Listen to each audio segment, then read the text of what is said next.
we will proceed.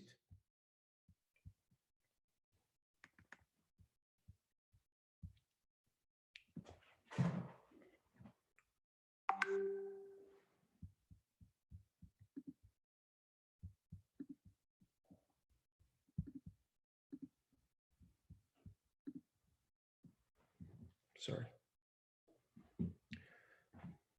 Hello, everyone. A very warm welcome to our speakers and audience who are following this webinar on our social media channels. My name is Ebu Bekir Işık. I am Research Director of Vocal Europe.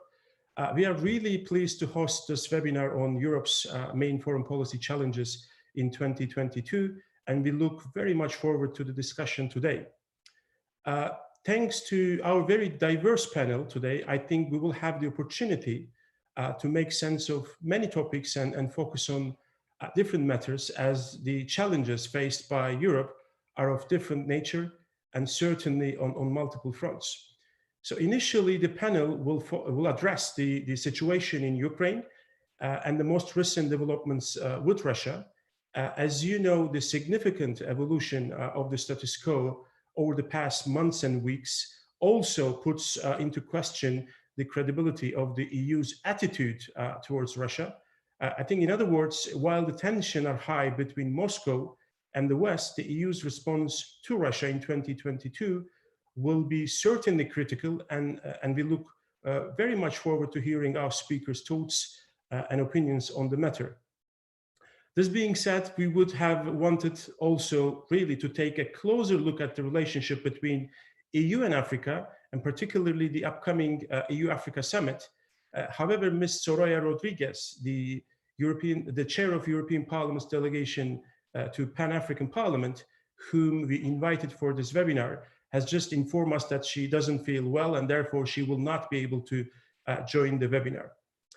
This being said, and with a growing presence in Africa, I think China is also a matter of interest for EU policymakers with respect to international liberal order, and it will therefore be, I think, at the epicenter of concerns in the near future, whether it is seen as economic competitor, a negotiating partner, or a systemic rival. Moreover, we will hear our speakers on the topic of push for a stronger Europe, which has been recently again highlighted by Ursula von der Leyen in her State of Union speech. I think many would agree that the need for strategic autonomy and the setting up of the EU's joint defense capability are indeed issues we look very much forward to hearing today from our panel. Last but not least, also our speakers will give us their insights on the refugee issue, whether in Belarus or in Turkey, and present the challenges arising from the situation. Accordingly, we will have the opportunity to discuss how Turkey, under President Erdogan, can notably or cannot contribute to EU's foreign and security policy in its neighborhood and even beyond.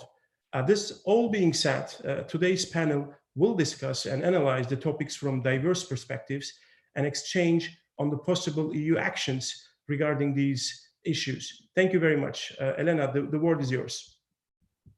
Thank you, Ebu Bekir. So I'm delighted to host such a diverse and experienced panel today. Thank you all for accepting our invitation. I look very much forward to the discussion.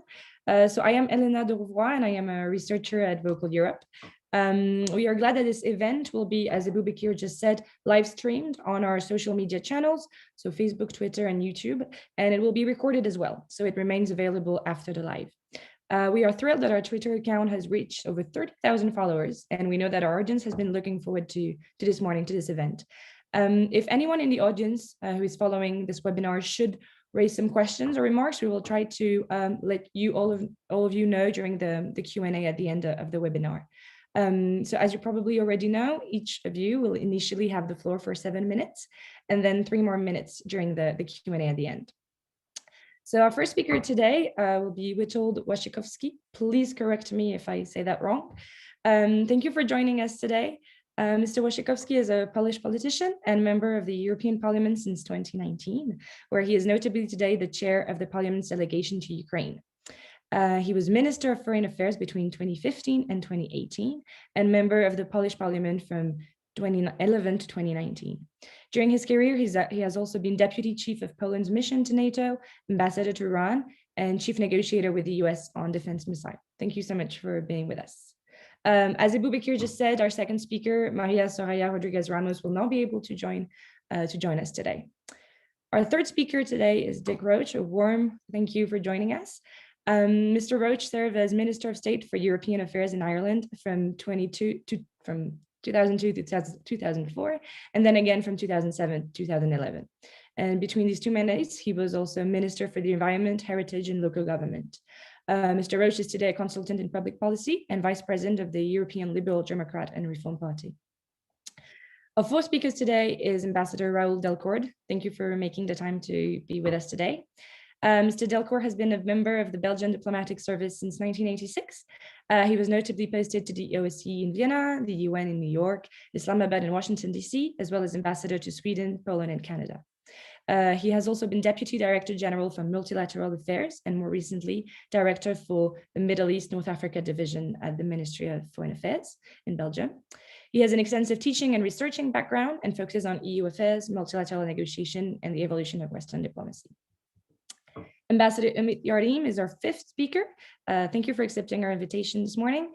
Ambassador Yardim is the Vice President of the Future Party of Turkey and is a former Turkish ambassador to Russia, Austria, and Iran.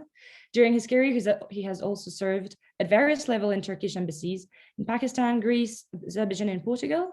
Ambassador Yardim is also Deputy Undersecretary for Eastern Europe, Asia Pacific, and Africa at the Ministry of Foreign Affairs.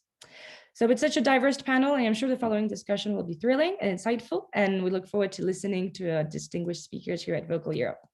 I will now give the floor to our first guest today, Mr. Witold Waszczykowski. And if I may, given your extensive experience in dealing with Ukraine-related topics and seeing the most recent developments with Russia, my first question, and to open the floor, would be, do you think a diplomatic solution is still achievable? Thank you.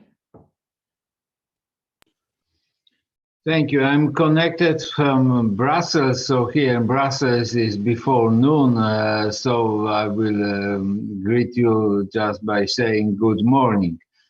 And I'm very thank you for inviting me to participate in this meeting. I'm not sure I will satisfy all your answers. For instance, I don't have much to say about Africa and the relationship with the European Union.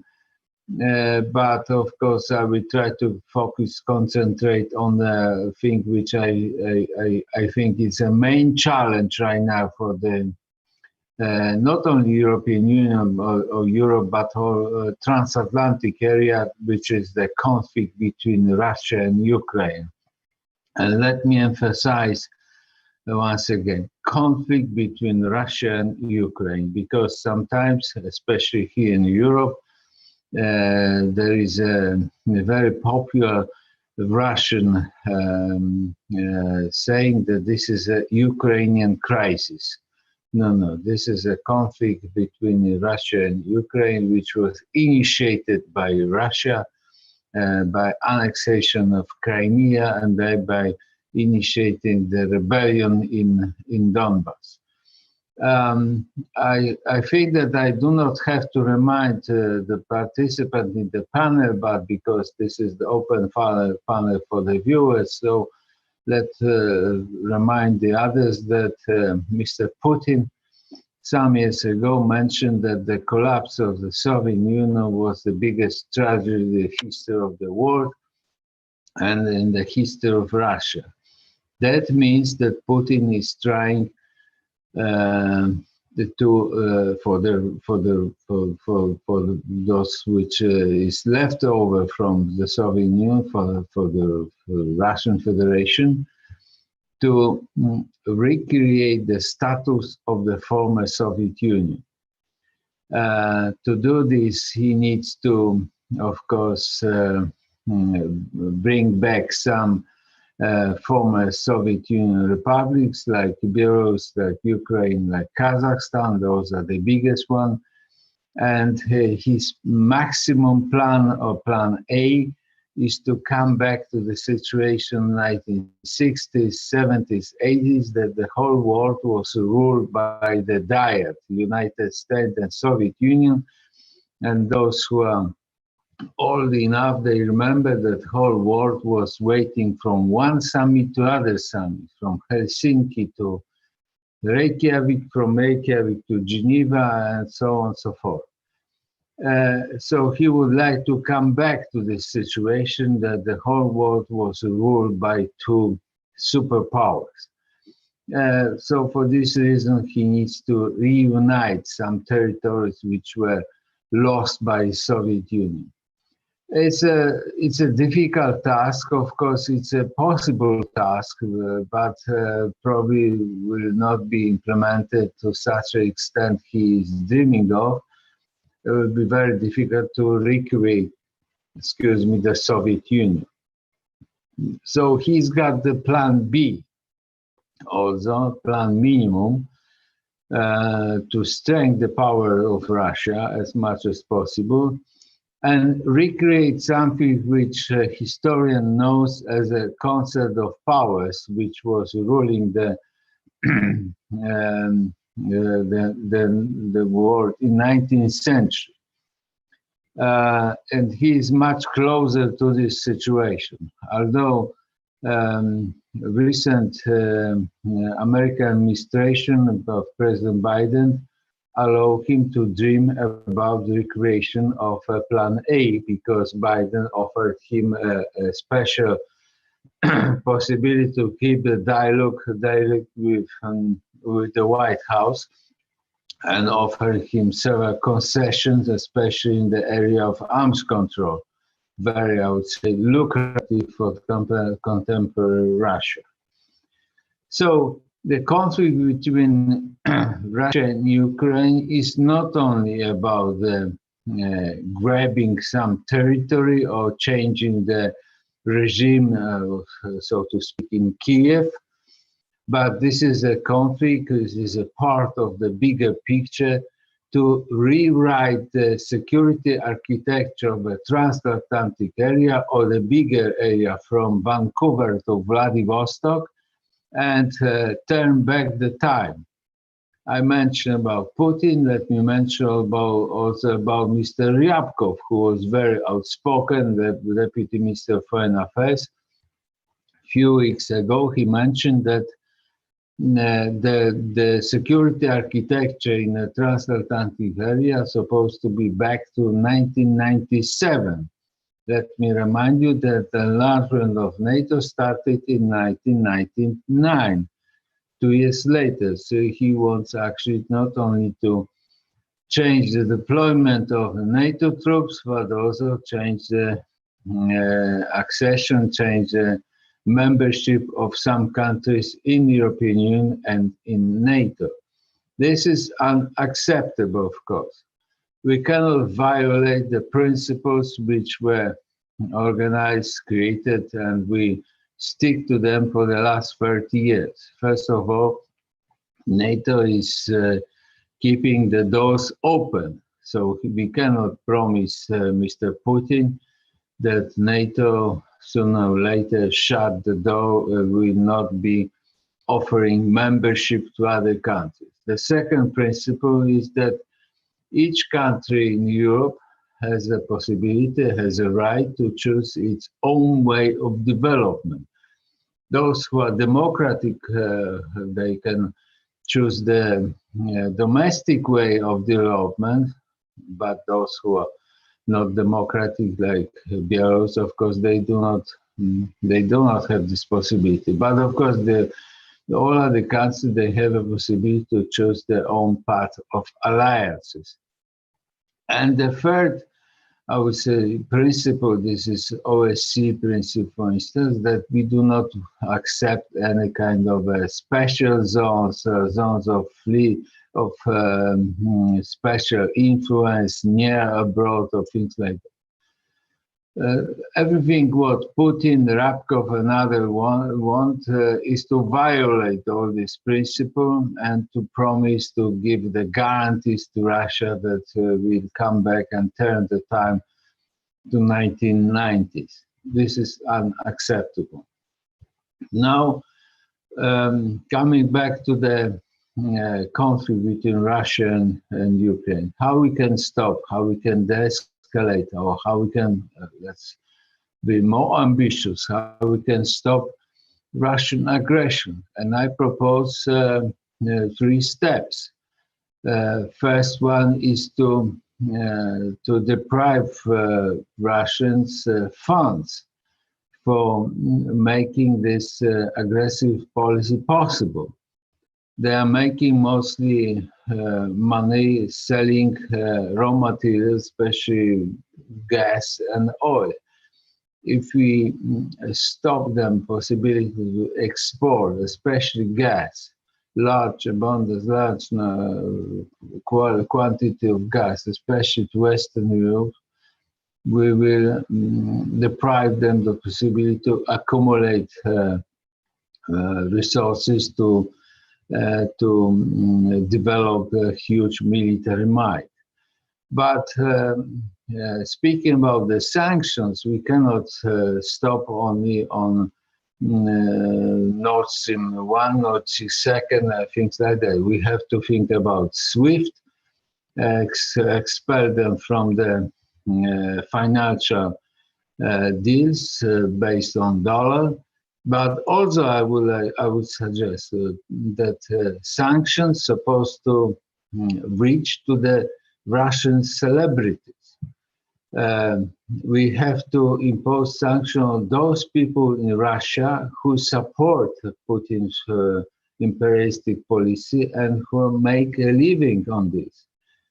I cannot accept situation that young Russian boys are fighting Ukrainians and Donbass, and at the same time, other young Russian boys from Spartak Moscow, for instance, they play football on Allianz Arena in Munich or Stade de France in Paris. They're supposed to be excluded. I cannot accept situation that Bolshoi Theater is performing in Paris. At the same time, the other Russians are occupying Crimea and thinking how to grab another piece of Ukraine. I cannot accept the situation that Russian specialists, scientists are enjoying life in Stanford, Oxford, and other facilities, so we can deprive them also the possibility to get access to the Western, I would say, scientific institutions. So this is about the sanction. The second step to stop aggression is to reinforce the presence of NATO and American troops is something which is called NATO and European Union Eastern flank. Not to fight Russians, but to deter Russians. The more troops we have, the more Russia will be scared to embrace any kind of incident, military incident. And the third step, the last one, is to allow Ukrainians to defend themselves, actually. So we have to help them, we have to assist them, not only to modernize the country, to be ready to join in future NATO or European Union, but to be ready right now to defend themselves against escalation of Russian aggression. So we have to allow those who has such a possibility to sell them, to deliver them defensive weapons like anti-tanks, anti-craft, anti-plane, anti-aircraft, and something like that. So we have to make the Ukrainian army effective to defend their own territory.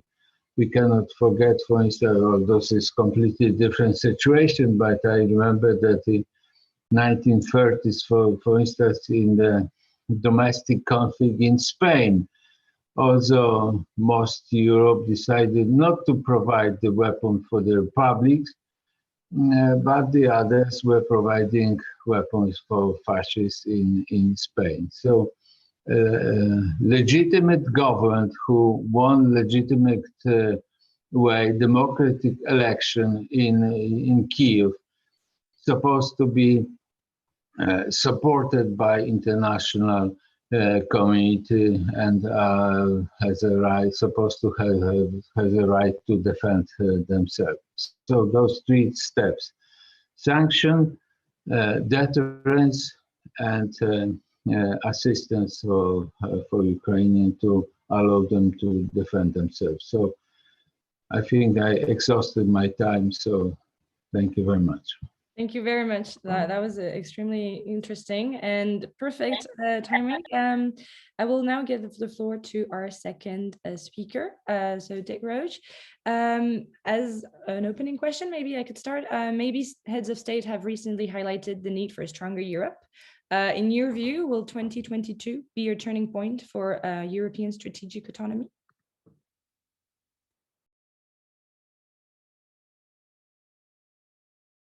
You just need to reactivate your microphone, sorry.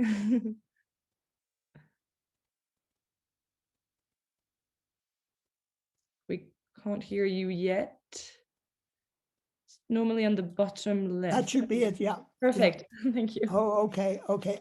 As I say, I was completely engrossed with the previous speaker, and I think it's very valuable. His contribution is very valuable because sitting as I am out here in the Atlantic, it's very hard to take the same view, and it's really interesting to have that insight. Europe is there is no doubt about it. Europe is at a very challenging position right now. The crisis which has arisen because of interference with Ukraine, it is a real challenge to us. I was very struck by something President Macron said on the 9th of December when he was talking about the evolving pressures. He said, history is back and tragedy too. And our big challenge now is to make sure that we learn from history, that we do not find ourselves landed in a war, a real war or a hybrid war.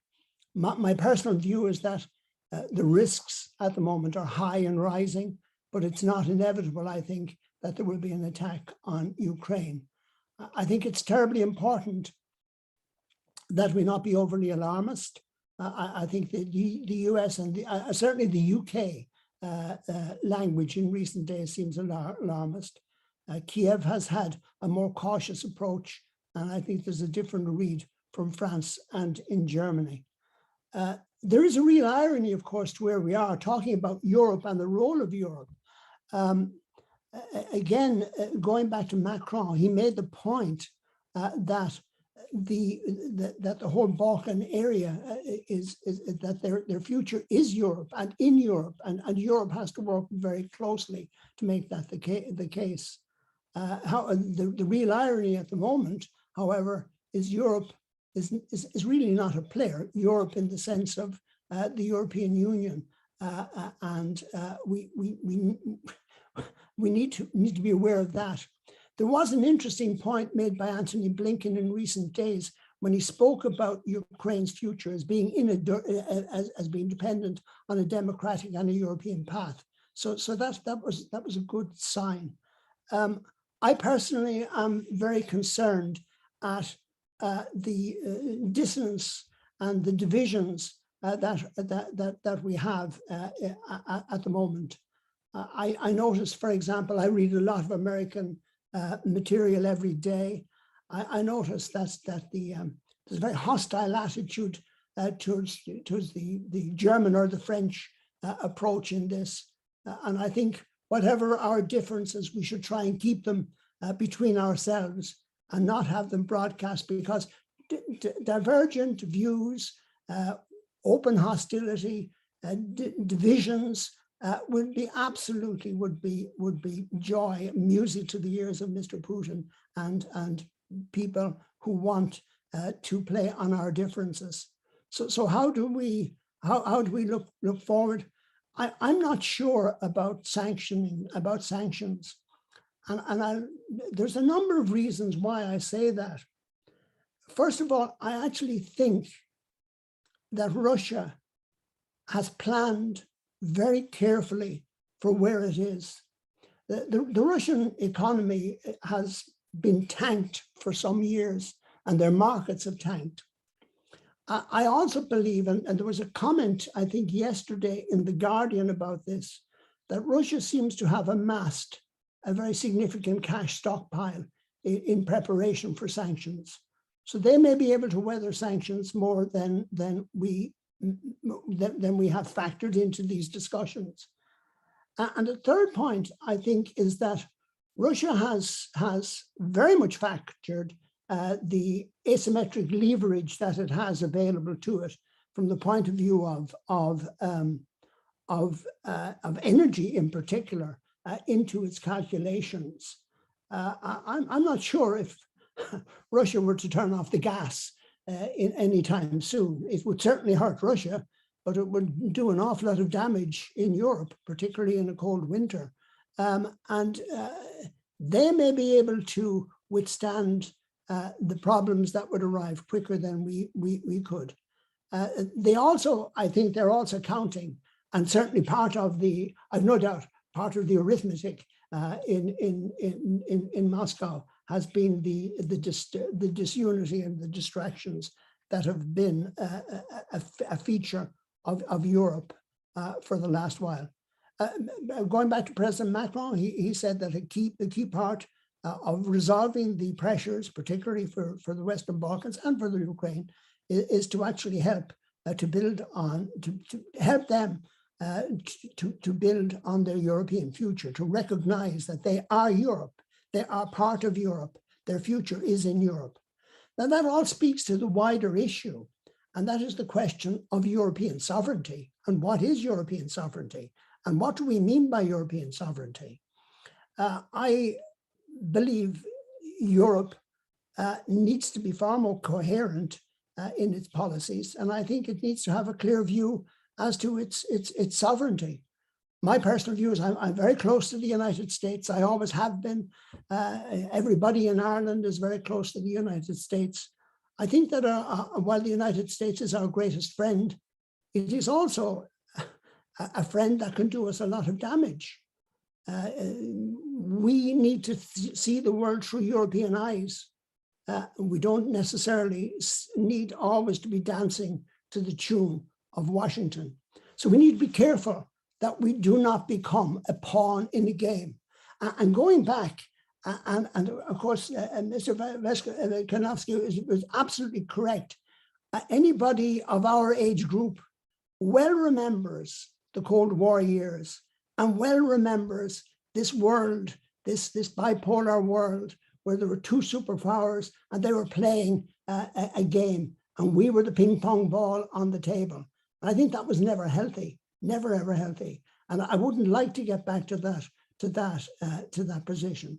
I actually do think that we have to recognize that the Russians have a viewpoint too. You can be shot for saying this nowadays. A vice admiral in Germany got into a lot of trouble for talking about respect. But you know, in politics, in political life, I always found it very important to respect my opponents, to respect my enemies, to respect that they have a viewpoint which may be different than my viewpoint, to respect that their take on history might be different than my viewpoint. And the greatest thing we can do in Europe, in the European Union, is build a strong union, is be united, is avoid the kind of distractions that we're seeing at the moment. The commentariat in the older Western European EU member states, their attacks on other countries, on some of the more new members, on Poland, on Hungary. Countries in Europe have sovereign views, and we should all respect that. So I think we need to build a European sovereignty. And the first thing we need to do is build more respect within Europe for the differences that we have. We need to also, I think, work very hard to creating a situation where we can understand those who are outside our way of thinking. What happens in Russia, what happens in China, and of course, what happens in the United States. So we're in a complex position. I think on the positive side, I hope, I pray that we're not going to see a situation where young men and young women who will be slaughtered because of political ideology. I think that, that is such a medieval way of dealing with the problems. But I feel very passionately that the future for this continent is a strong Europe, a sovereign Europe, a Europe which takes its place in the world, and a Europe which is a force for good, that we're not there as some sort of post-colonial view of ourselves, that we want to assist, we want to help our neighbors. It's a pity we're not talking about Africa, but I was really much taken by what Macron said about Africa. Europe has a huge moral debt. The problems in Africa were caused by European colonialism, and we have to stand up, recognize that, and not in some post-colonial way, but in recognizing our moral responsibility, help to build a democratic, a dynamic, an economic progressive Africa. Just to mention that the other issue, which is mentioned in the leaflet, is China and where we go with China. The reality again is the same, that we're not going to make any progress by isolating another large country, particularly not in a country like that. We have to establish a dialogue, a relationship. We also have to respect, remember when we're dealing with China, that Europe has done far more damage and inflicted more harm on China than China ever inflicted on Europe. So we have a whole series of issues that we have to deal with in the context of the crisis in Ukraine. The very best job that Europe can do at the moment is to actually sit together, talk together, have a coherent strategic way of dealing with it in the short, the medium, and the long term. And certainly in the case of Ukraine, helping Ukraine to see and helping the people in Ukraine who believe that not only are they part of Europe, but we see them as part of Europe, and we see their sovereignty as important to us as our sovereignty is to us. Thank you very much, Mr. Roach. That was very interesting, and I think that we'll now give the floor to Ambassador Delcourt. And the question I had prepared were prolong this conversation, I think. So if you could tell us a bit what you think about how can the EU best tackle both internal and external threats to its multilateralism. But of course, the conversation is going so well, you're very free to prolong these questions. Thank you. Thank you very much. Well, I would say at the outset that for many years, the European Union has been strongly invested in defending, advocating the liberal international order. And many of its core approaches to security have been heavily dependent upon it. I'd like to remind that in 2003, Javier Solana, who was then the High Representative of the European Union for Foreign Affairs, produced a European security strategy, which advocated the principle of effective multilateralism to be the guiding tenet of EU foreign policy.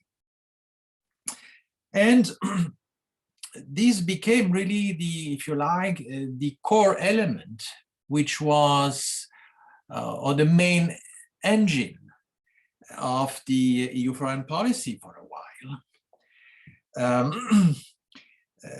This was kind of reconfirmed by another important paper I like to refer to, which is the 2016 Global Strategy.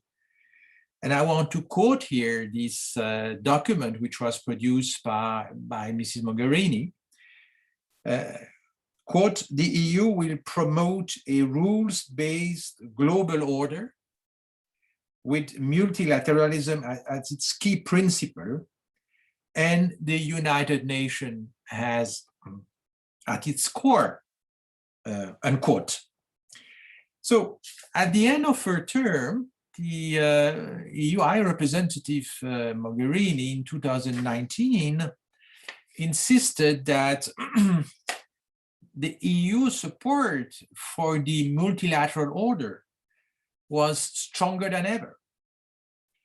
and she listed some very important achievement, if you like, in terms of the support that EU gave to climate change negotiation, the agreement on the 2015 agreement on the nuclear, on Iran's nuclear capabilities, which I personally believe is probably one of the most, if not the most impressive diplomatic achievement of the EU until today.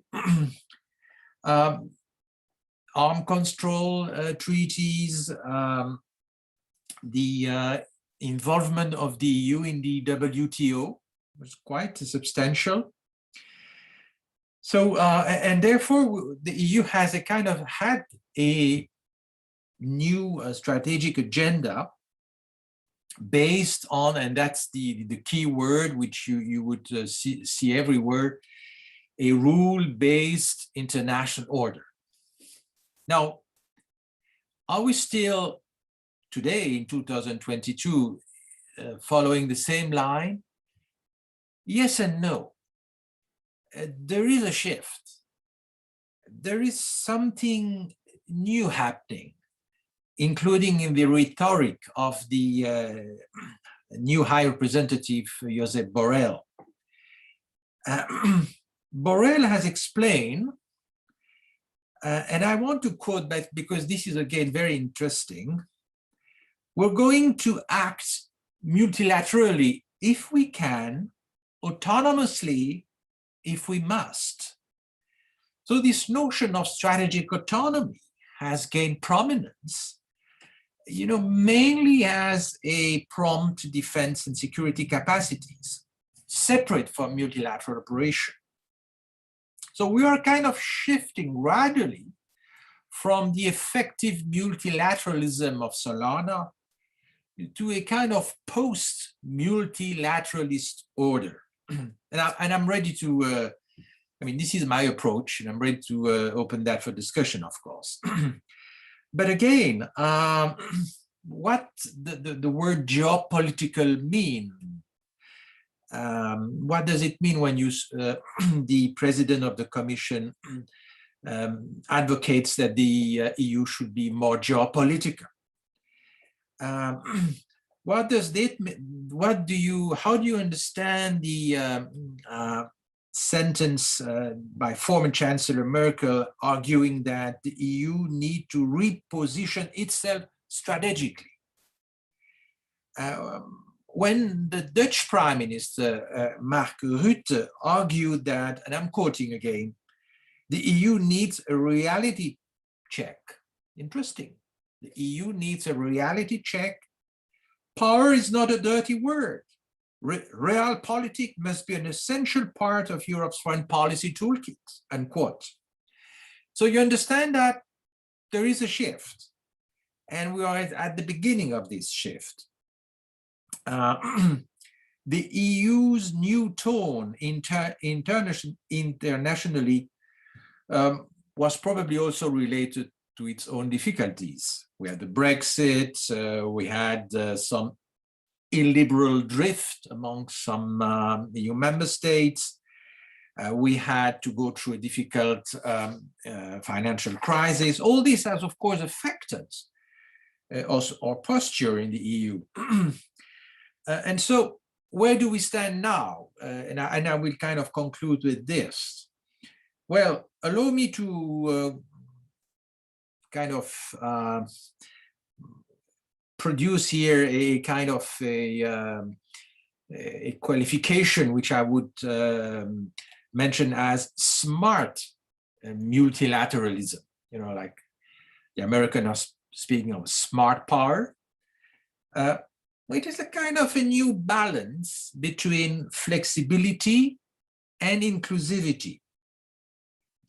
So we know that we would not really be able to gain a wide support for all the principles we are defending. So we are kind of developing a different approach, which I would call minilateral, not multilateral, but minilateral. You know, the coalition of the willings, if you like. on cybersecurity, on China, on Russia, on India. And this is, if you like, multilateralism à la carte a little bit, a variable geometry of the new EU diplomacy. Probably the COVID-19 pandemic has also had an impact on this because of the, initial difficulty we're facing in terms of coordinating our health policies. But for all those reasons, and I conclude with this, and I hope this will lead to a debate with those who are listening to us. The EU commitment to liberal international order, well, has in some way become more distinctive, as some other powers have stepped back from defending that order. Yet, Europeans have also moved towards a more instrumental approach to global norms in line with other countries around the world. Thank you. Thank you very much, Ambassador. That was very interesting, and I'm sure we'll get some questions from our audience later on that will transfer to you. Lastly, Ambassador Yardim, I will give the floor to you now. And if we could talk a little bit about the challenges rising from the Middle East as well, and how can the EU and Turkey work together to face these threats, that would be great. Thank you. You have the floor. Thank you very much. It's a pleasure to be with you and with colleagues from different countries. Of course, Ms. Elena, since the topic is foreign policy challenges for European Union 2022, I am a bit outsider, although from a candidate country, but also some of my wordings will be as an outsider, of course, from the inside of EU. What I will be saying might not be very fitting to insiders' thought and approaches. So this is something normal. So as my introductory words before coming to Turkey, European Union, a sort of relations with respect to 2022, I would like to say a few words about Ukraine, which is a dominant topic of today and for the years, not only 2022, but for the years ahead. It is my belief. Of course, West, not only European Union, NATO, or countries as individual parties to this issue vis-a-vis Russia, is much more organized. This is how I see. Of course, there are some deficiencies, which we see from outside as well.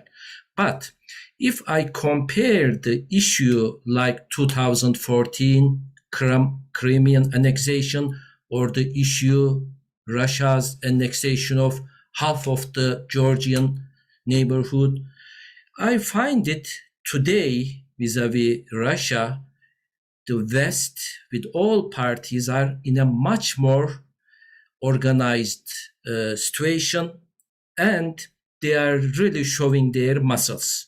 Of course, what I am saying is not that Russia is in a weaker position in comparison to these years, but at the end of the day, NATO or European Union or some other parties are not turning their eyes closed to what's going on in Ukraine.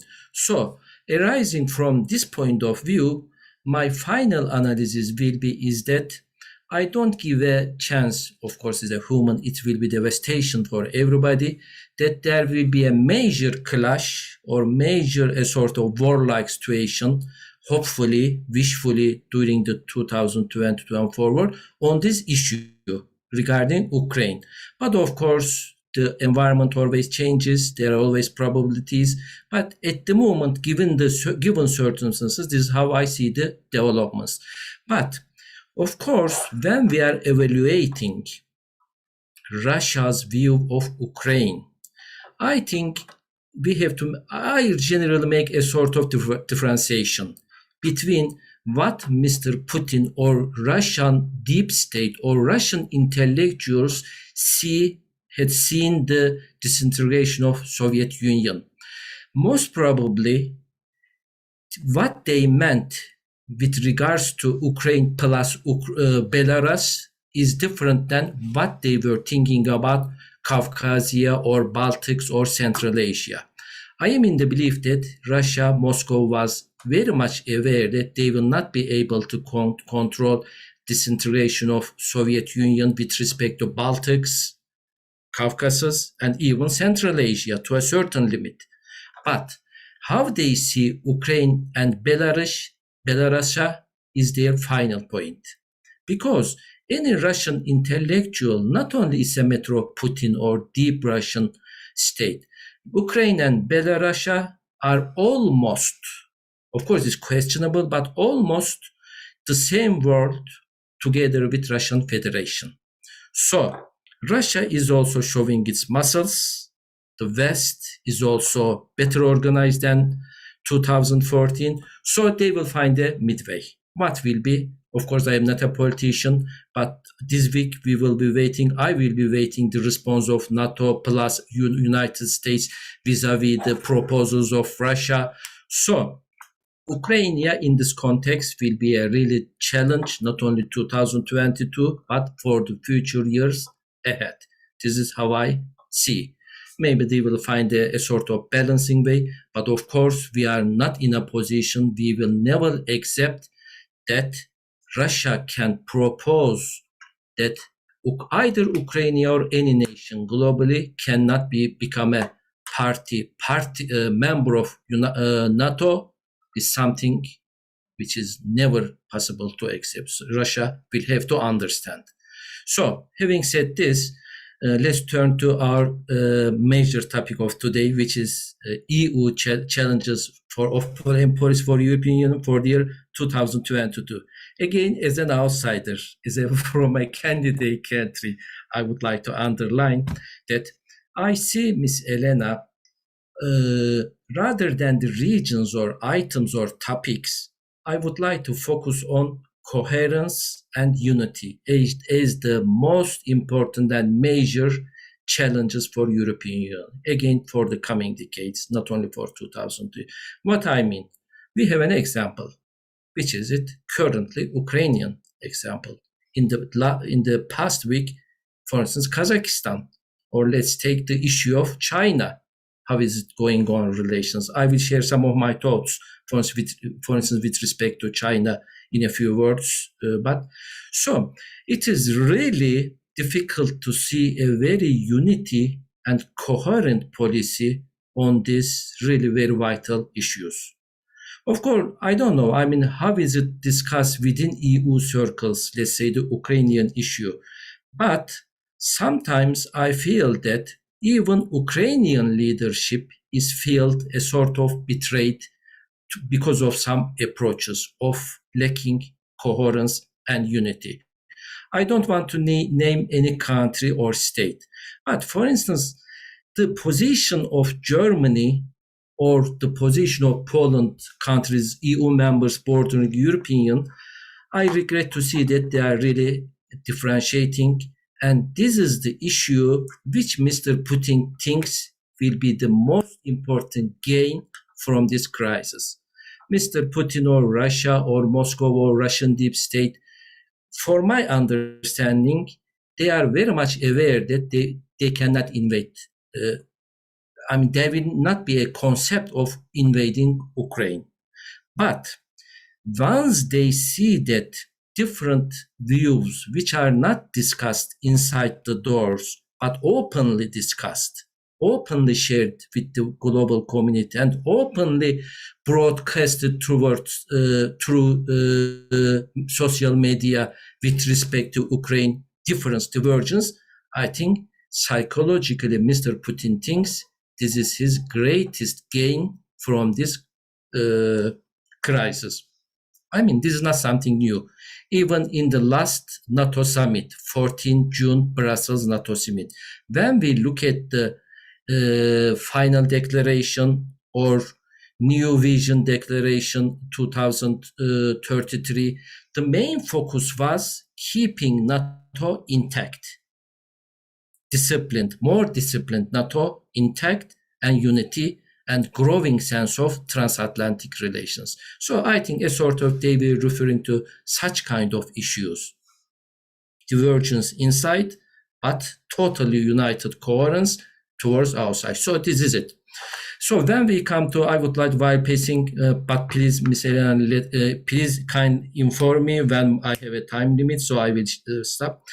Let's talk about a few words about Turkey and European Union, because in addition to issues like unity and coherence within European Union, Turkish-European relations is also a very challenging topic for European and also for Turkey, for 2022, also for the future, especially in foreign policy issues, of course. In this sense, I would like to share a keyword, which is normalization.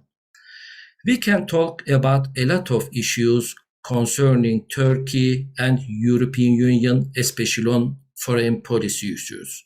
But the general framework should be normalization, because currently, Turkish-European relations are frozen. It is in the deep refrigerator. There are no high-level visits. Of course, last April, there was a visit by Commissioner von der Leyen and Mr. Charles Michel. But of course, what I am sharing is that is a sort of high-level visits to share vision, to share dialogue, not to focus on some specific issues. So there are no new chapters. It's almost frozen. Especially, these are not secret. European side make it very clear. Unless some conditions are met, there are no chapters new, either closed or discussed, whatever it is. So my feeling is that in order to evaluate what Turkey can contribute or what cannot contribute to general EU framework on foreign policy, of course, including security and defense, the key word must be the normalization. Under these circumstances where our relations are frozen, it is really not much very realistic to have a different of views with respect to visionary future. I always believe, as we have reflected in our party, because I am a party member also, we have always reflected in our party program that our relations with European Union is strategic. We keep the strategic aim of membership as a target. Of course, it is not a near future. We have to be realistic, but it is our own agenda. So we will be stick to this issue.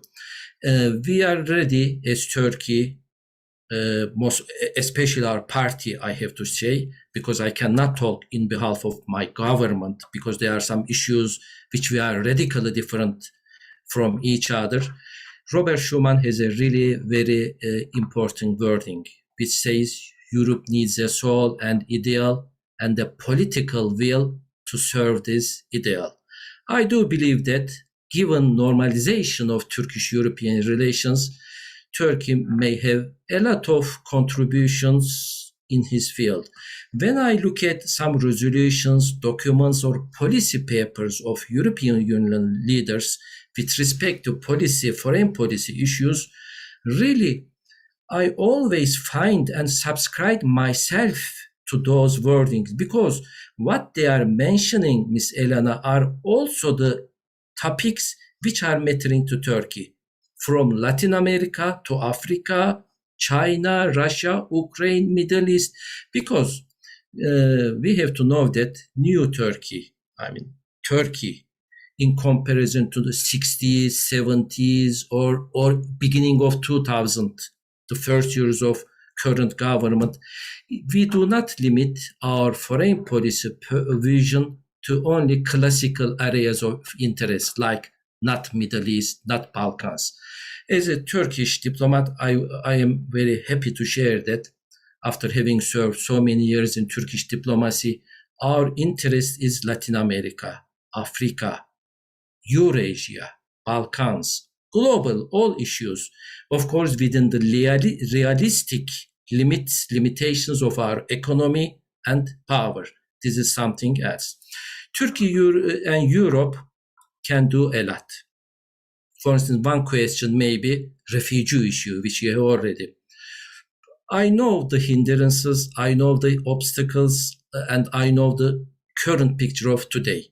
But in any case, 18 March 2016 agreement or statement was really a success. We had, both parties, NATO, everybody had vessels, ships, gendarmerie in the region. But what they couldn't do, because daily, monthly or annually, there were thousands of refugees being drowning in the sea, in the Aegean or Middle East. But a 3-page document of 18 March had really succeeded bringing those numbers into a almost nil or single digit. So it's really a success. But of course, it should be coordinated with some other aspects of the agreement, like visa regulation, modernization of customs union. This is something separate, part of the picture. But in any case, migration, refugee issue is something we can do together, again, given the normalization of our mutual relations. Middle East is always one area of, last minute. Okay, so I conclude with saying, in the past, we have a lot of opportunities, Turkey and Europe, to share our expertise, like European Union gendarmerie in Bosnia, European Union police mission again in Bosnia, or EU missions, Concordia, Proxia, Altia. So we had an experience. Both parties are not unexperienced partners with respect to security and foreign policy dimension of cooperation. But first, let's focus on how to settle our relations towards normalization with a new vision. Thank you. Thank you so much, Ambassador. Thank you for that keyword that would, I think, mark your intervention. Thank you. I will now open the floor for Q&A, which is also an opportunity for you, of course, maybe at the start, if you want to bring back some points that each of you raised, I will open the floor to that first. Thank you.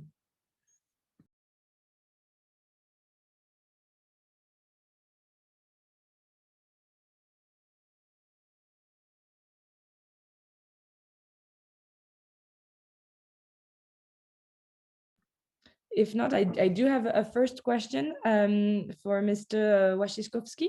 If I could come back to one point. I've read recently a lot about the EU strategy. I think the 3 keywords were push back, contain, and engage that have been kind of put to the forefront of the EU strategy towards Russia.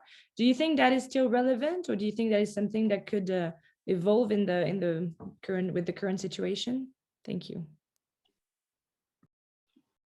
Well, it's a very nicely taken rhetoric, but I don't see this strategy to be implemented.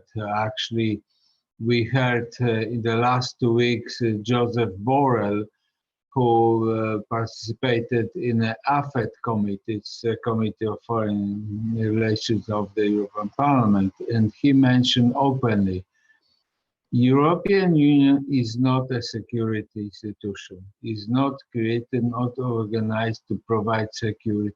It's not equipped in the instrument to find a peaceful solution for any military conflict. And so he is not directly involved in any of these activities.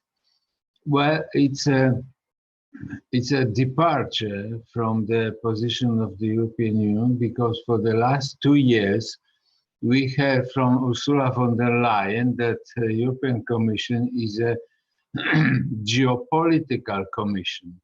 This commission, and especially this European Parliament, has the ambition to deal with almost everything, not only with the conflict between Russia and Ukraine, not only with the Chinese problem, but also with issues like Venezuela, Mozambique, or the abortion policy of Texas state in the United States. So we have to make up our mind what we are actually as a European Union. Let me refer to my Irish colleague who mentioned several times about the great idea how we're supposed to unite it and work together. Well, let's not be naive. European Union, it's not a club of altruists. It was created some time ago, of course, to get rid of the military instruments, but to allow members to compete among each other. So we faced this strong competition. Till 2009, till financial crisis, of course, we were naive and we were informed that European Union is a special creature which thinks about common things, things like this. Since 2009, we see completely different European institutions where we see suddenly that member states, they have their own national agenda, national interests, and they compete with each other like hell. Right now, I think that we witness another process, which officially is called federalization of the European Union, but actually is a process of getting hegemony by Germany. And to create the union, which is similar to Empire of Charlemagne, which was created in the 8th, 9th century after Christ.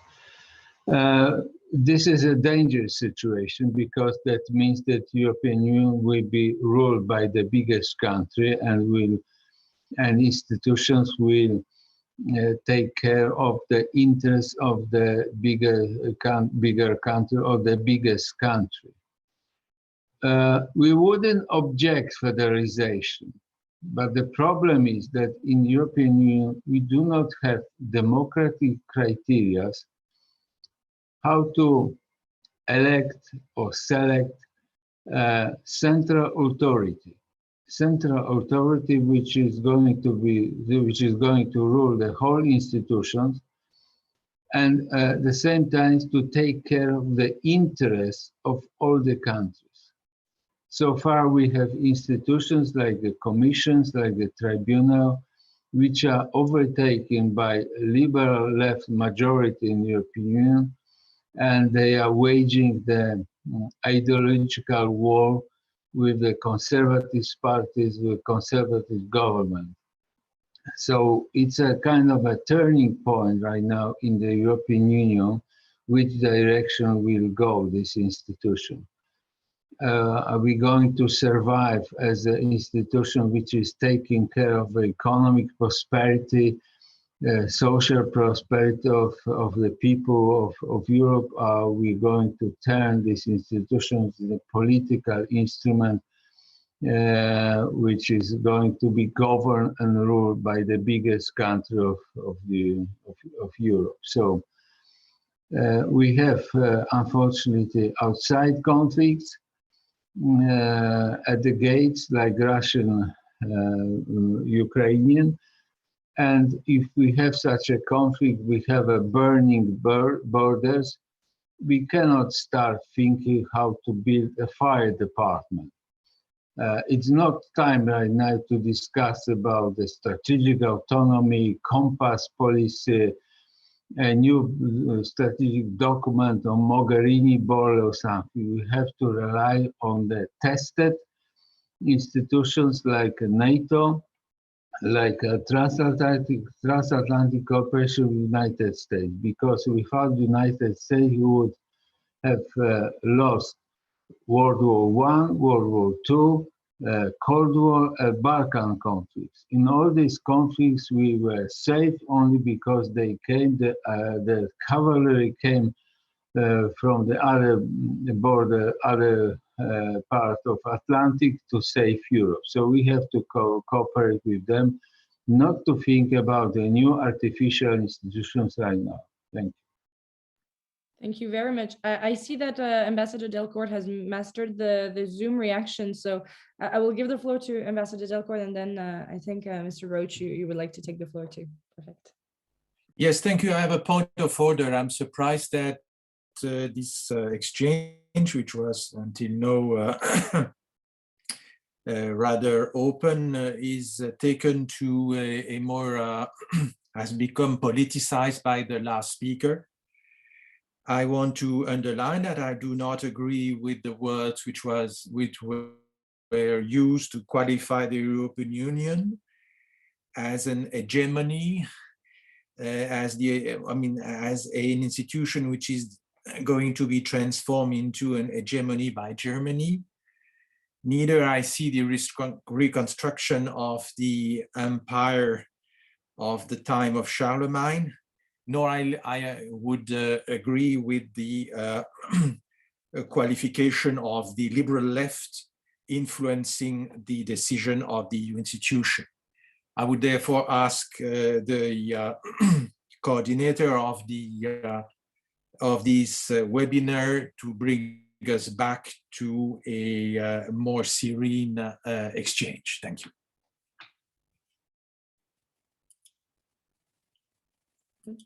Excuse me. Very well noted, and will do. Dick Roach, you had also raised a hand, so I will give you the floor now, and then we move to other questions. Thank you. Yes. During my political career, I had to lead 3 separate referendum campaigns on Europe.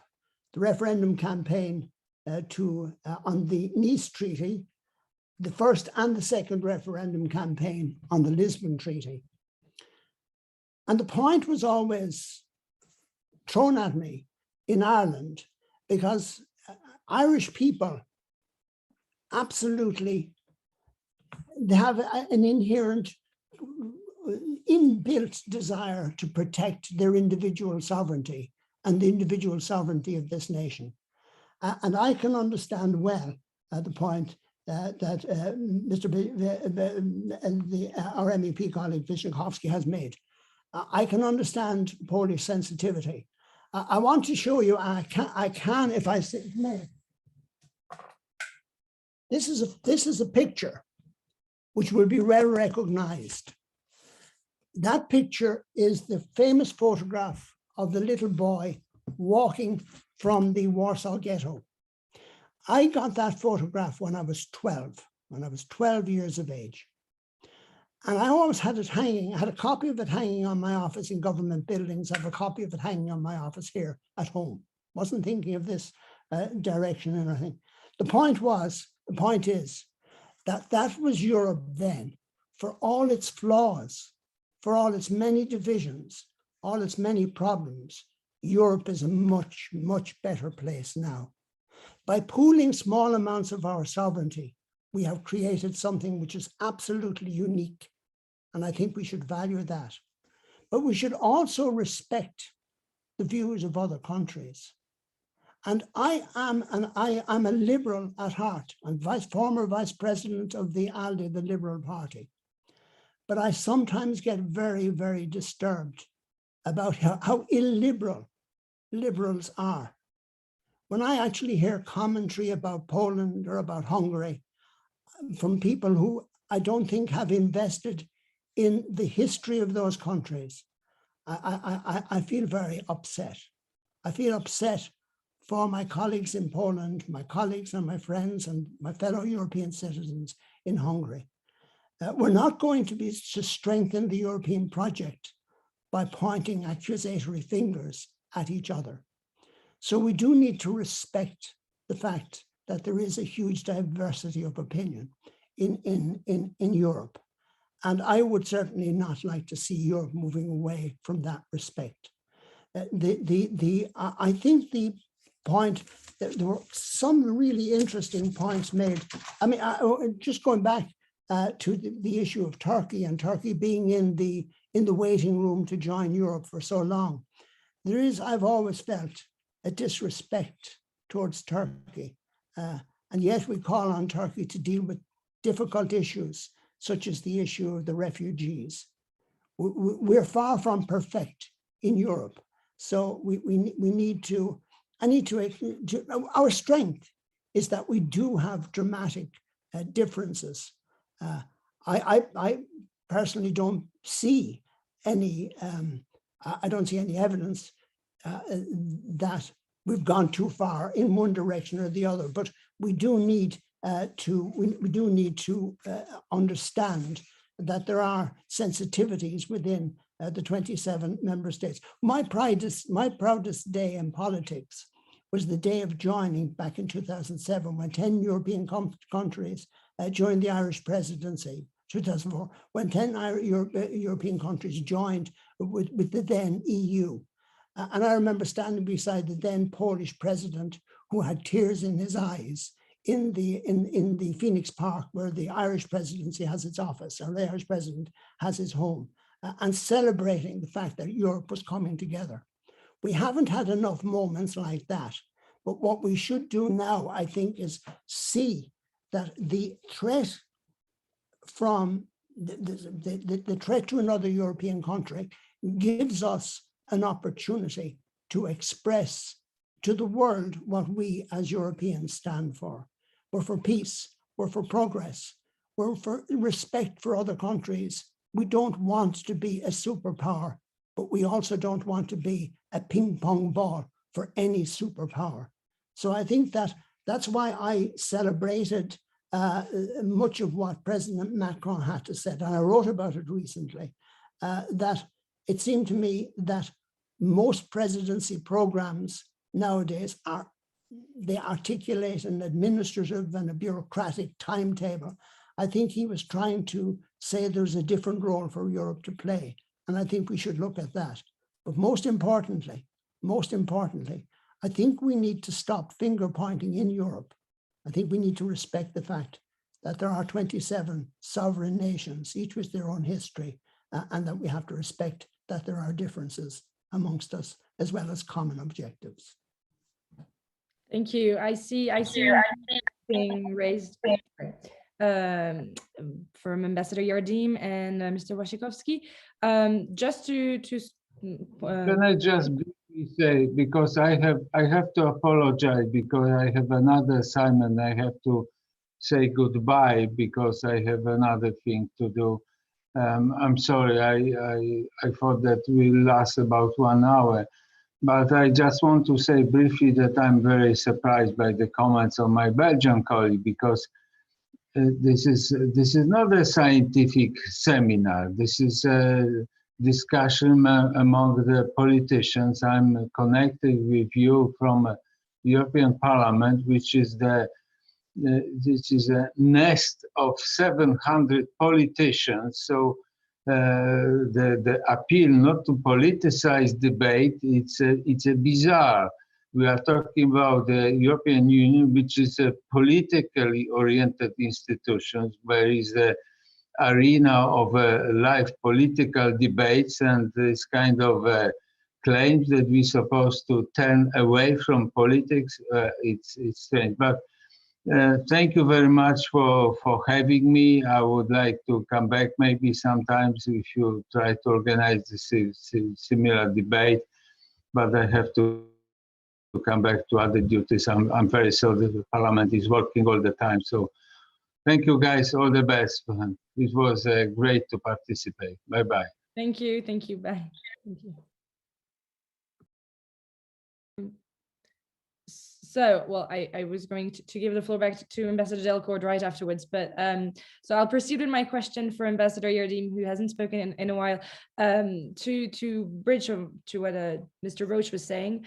I was very interested in what you said about normalization, and I'm wondering if you could maybe give us a bit more details of how this could actually take shape in the short-term future, this normalization. Thank you.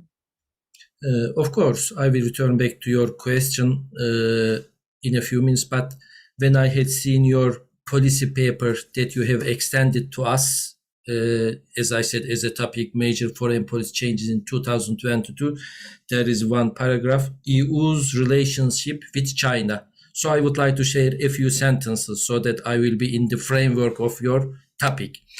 Of course, I am not very much aware of if European Union has a very well-structured, unitarian and coherent policy vis-a-vis China. This I don't know the details, but I know the interest. I know the bilateral relations of EU member states with China. This is something else.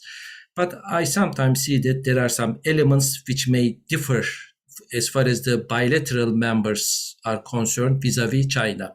But in any case, in the framework of Turkish-European relations is concerned with respect to China, I can certainly say that as an opposition party in Turkish politics, we don't share the policy guidelines of our government in Turkey. There are some major differences, especially in the case of Uyghur case, humanitarian issues. But on the other hand, of course, developing relations with China on economy, tourism, or other fields are essential for Turkey as much as for European Union. And we reflected as China an important partner for Turkey as a future party. So this is something else. But in this case, I would like to share my appreciation, let's say some statements by European Parliament or some European Union bodies, sanctions, which are targeting some high-level Chinese leaders, political figures, with respect to their unhumanitarian approaches, which they are applying against Uyghurs in East Turkestan or Xinjiang, I have to share. And in Turkey, we are one of the leading parties, maybe number one leading party, to share our concern on the issue, to talk in different fora, domestic and international.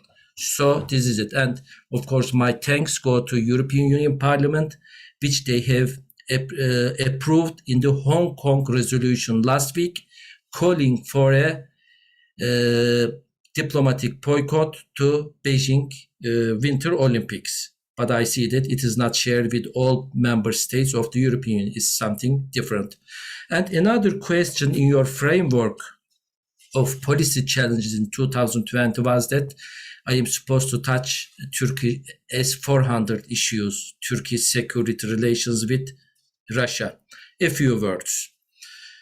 My point is that, Ms. Elena, Turkey and Russia does not and cannot have strategic defense and security relations. It's not possible. So the context is, I would like to tie up to normalization. It's a sort of reactionary relations. Once Turkey's relations are going bad with European Union or not even NATO sometimes is discussed, or United States, which I am referring non-normalization of issues, then there is a sort of reactionary policies which Turkey's government tries to place itself closer to Russia or China, but this is not normal. So this is against the nature of Turkish position as an ally in Western alliances, including NATO. So returning back to my rhetoric, once we see the normalization of Turkey-European relations through so many channels which are frozen, revitalization of these channels, then we will see how quickly, how speedily the Turkish-Russian relations are coming back to status which they are supposed to be. So today it is abnormal.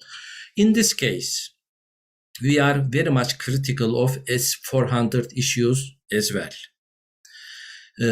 Once such normal relations took place between Turkey and some European institutions, I think the best way is to throw these S-400s into a trash if there is no other better alternative.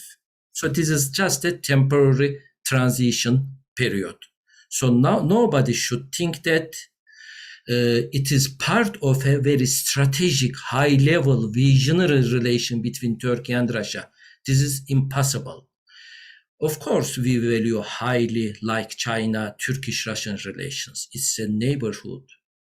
Economy, tourism, trade, infrastructure. We should have relations in energy, just like Germany and Russia. but in the level of defense, security, such that Turkey's place is not to be sidelined with Russia. So this is we are very much critical of S-400 policy of Turkey, and I am happy to share, although I am a part of the opposition, this issue, the nature, the wrong issue of the wrong guided nature of this issue is gradually and slowly being understood by both Ankara and Washington. Unluckily, it's a very slow progress, but on the final process, S-400s will go to trash and there is no other way out. Now, coming to your question, Ms. Elena, the nature of Turkish-European relations are really so many channels. For instance, in some channels, in secondary channels perhaps, they are moving on. For instance, what? Dialogue channels on security and defense issues. There are non-official talks are going on. A few months ago, they had it with EESA in Brussels. So such kind of relations are going. Immigration issue, it is also going on. All the channels are not closed. But what I am referring is that there is a total lack of visionary perspective in both parties to carry our relations into a future. It is true, for instance, our parliamentary relations are almost cut since 2017 or 18. I mean, this is unacceptable. I mean, I don't want to put the blame on EU or Turkey, but the reality is that there is a lack of leadership with visionary prospects. The parliaments are not meeting together. There are no high-level visits, mutual visits. So, both parties have questions vis-a-vis each other, but there is much to do following our normalization. Then we will talk about a lot of issues, including foreign policy, about what to do. This is it. Thank you very much. Thank you very much. Yes, we're getting closer to the end. So I would like to give the floor maybe one more time to Ambassador Delcourt. I do have one more question. I was very interested in what you said with the coalitions of the willing. It's something that we've heard a lot over the last few, I was going to say years, but maybe months. Could you develop a bit more about that and about how the coherence, especially in EU defense, could come from from the core of a coalition of the willing? Thank you. Thank you. Yes. The perception of the EU defense varies a lot among EU partners. And it was obvious from the beginning that you would need a group of countries which would kind of move faster than the others in order to create something that we would call the Europe of the defense, although we understand that we are not completely yet there. We are able to coordinate some operation out of the EU in cooperation with the UN and in the framework of the peacekeeping operation. But the defense of the EU requires an engine, and I understand that we are divided into mainly two groups. The ones we believe that the only possible defense of the EU is and will remain the NATO, actually, and we do not need to duplicate some kind of European defense. They speak of a EU pillar among the NATO, within the NATO, and they would limit themselves to that. And then you have another group in which I place Belgium, France, Germany to some extent, Italy, which consider that the EU has come to a turning point in terms of defining its strategic compass. You know that this concept now has been presented and will be developed under the French presidency. There will be actually a EU ministerial meeting, a EU council dedicated to the EU defense in the coming weeks. Let's not hope for miracles, but we have among our partners countries which have still, like Ireland or Austria, a very strong, I would say, neutral identity, and would therefore not be able to join any sort of defense alliance. However, I do believe that a better coordination of the defense industry, the capacity to organize in a very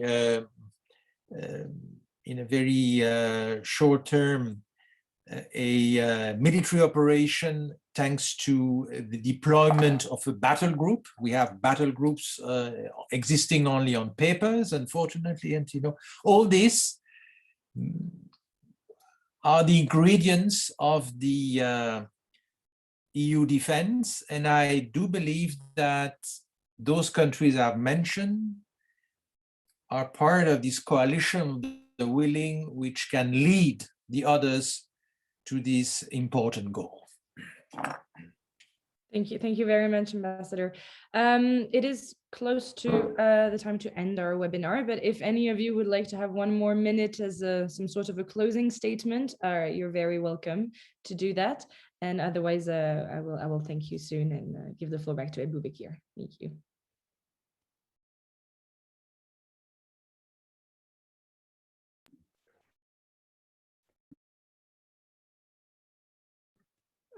Dick Roche, you can start, and then Ambassador Yardim, you're very welcome to take the floor right afterwards. Thank you.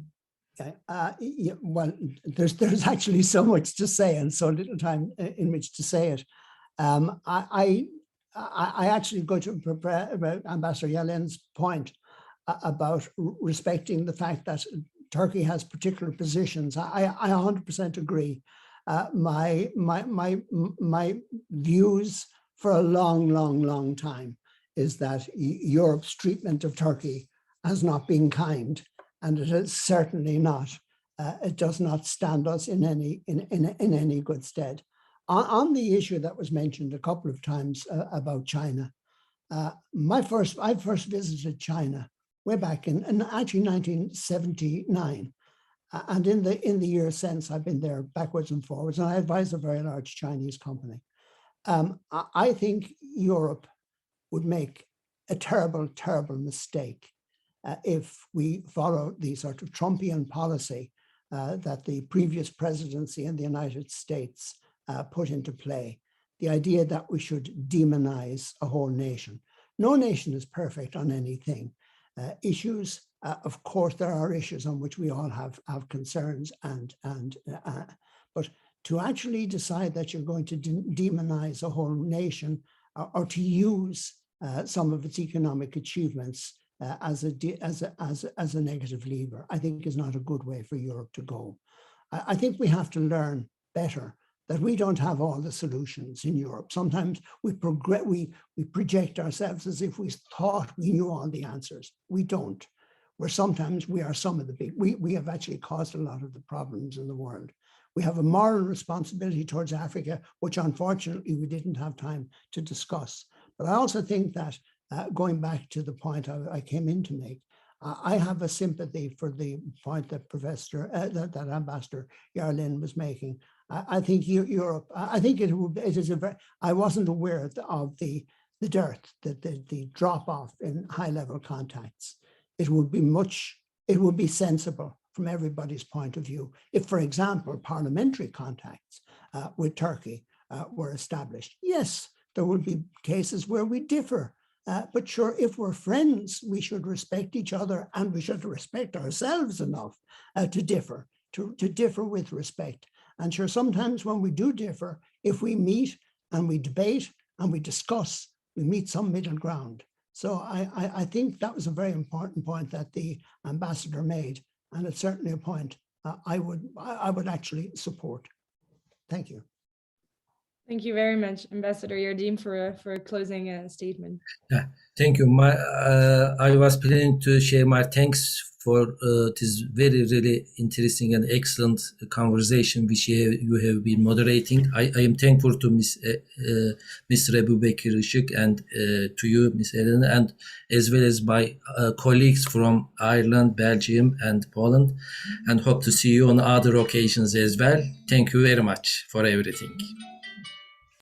Thank you very much to all of you three and Mr. Waszczykowski, who left a bit before, but that was a very lively and interesting debate. There was a lot to talk about, not enough time, I'm aware, but I think our audience will be very thrilled to watch it live and maybe to rewatch it later.